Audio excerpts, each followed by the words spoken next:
Have you ever noticed that your avoidant partner or your avoidant ex often exhibits very childlike behavior? Well, there is a reason for this. Severe avoidants are what we call emotionally stunted. That means they have not reached full emotional maturity. The reason being for this is that people who do not self-reflect don't grow up emotionally. Avoidants spend a lifetime avoiding things, and that includes self-reflection. Because self-reflection means you have to face your feelings, face your fears, see where you've gone right and see where you've gone wrong, and take accountability. That is all very painful stuff. Avoidants learned at a young age to suppress their emotions and run from them, and run from their problems, and avoid their problems.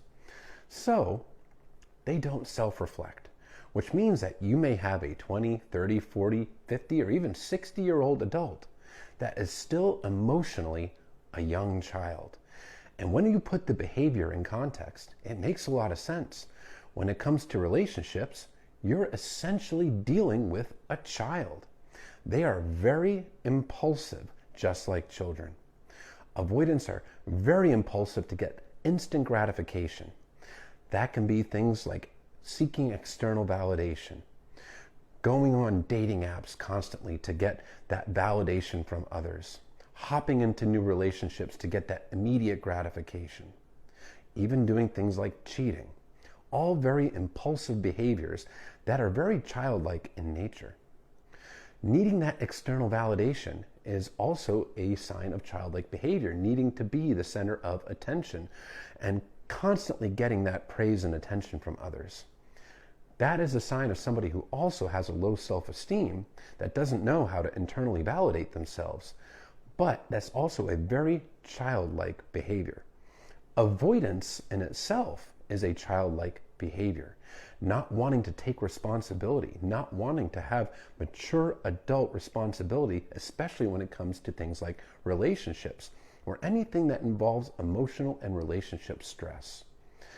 So, when you're actually getting these vague answers from them, you're getting very nonsensical behavior, very impulsive behavior, take a step back and realize this behavior is very childlike. And again, the reason is this person does not self-reflect. Self-reflection is required for emotional growth. If you don't self-reflect, you do not mature emotionally. You stay stunted at the same age that you were when you last self-reflected. So if you're 40 years old and you haven't self-reflected since you were a child, you are emotionally still a child. The same thing actually applies to narcissists. Narcissists are also emotionally stunted and even more severely than avoidants. Their behavior is also very childlike and impulsive and very self-serving, just like a young child would be. If you look at very young children, if you look at a 3-year-old, their typical behavior is to only consider themselves. I want to play with that toy. I want this. This is what I want to do. I don't want to share. That same behavior is visible in both severe avoidance and narcissists, that self-centered focus, because this person hasn't learned how to empathize truly with others. It's because it's always about them, their own immediate needs, and their own immediate wants. Other people's feelings are not considered, especially when it comes to emotional and relationship matters. That's why their behavior can be very hurtful towards you, but they're really only thinking of themselves. It's all about their immediate gratification. So understand, you're essentially dealing with an adult that's emotionally a child.